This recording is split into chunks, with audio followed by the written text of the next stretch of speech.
I came home early and found an auction sign nailed to my ranch gate. That morning, the drive to my ranch was peaceful, with dust gathering in soft clouds behind my truck as I navigated the well-known winding pathways. I had shortened my journey.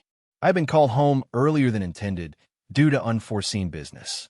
All I wanted was to step back onto my property, breathe in the pine scent, air, and settle back into the rhythm of ranch life.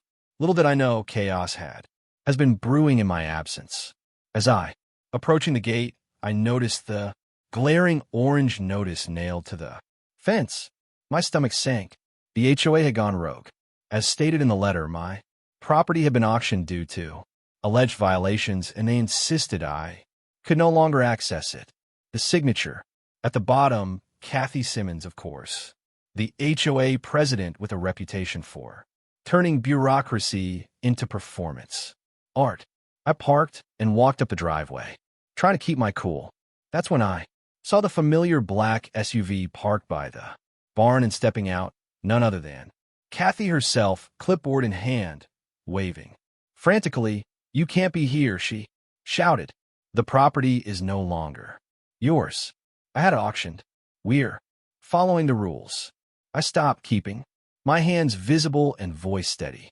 "Kathy, I own this property. You do not have a right to auction it off. Any such action is null and void." Her face twisted in indignation. "Rules, violations, and I did what I had to do." I sighed. It was always about rules with Kathy, never about facts. But I was prepared. I had already secured the legal documents proving my ownership and had contacted the county recorder's office to confirm that no valid auction had occurred. The HOA had attempted to act preemptively, banking on my absence and assuming that I would be helpless. I reached into my truck and handed the papers to her, each one clearly showing that the HOA had no legal claim to sell my land. "Here are the deeds and notices," I said. "Any auction you attempted is none. You have no legal authority here."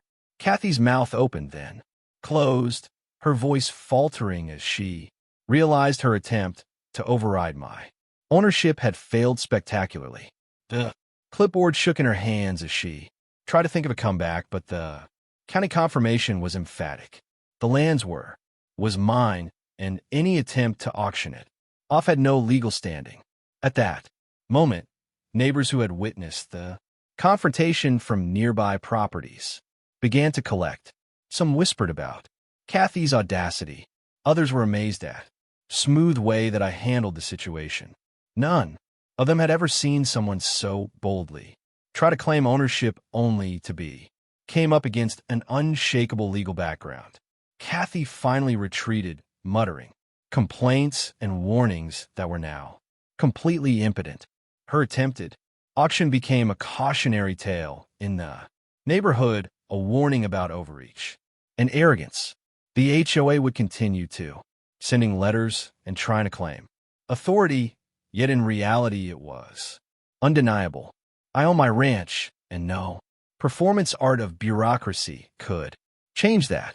As I stepped onto the porch of the main cabin, the sun glinting off lake in the distance, I thought back to the audacity and absurdity of the HOA's actions. The accused had attempted to steal, intimidate, and override property rights, only to be undone by the simplest tool, legality backed by preparation. By the end of the day, the ranch was peaceful again, the gate secure, and Kathy's antics had earned her nothing but embarrassment.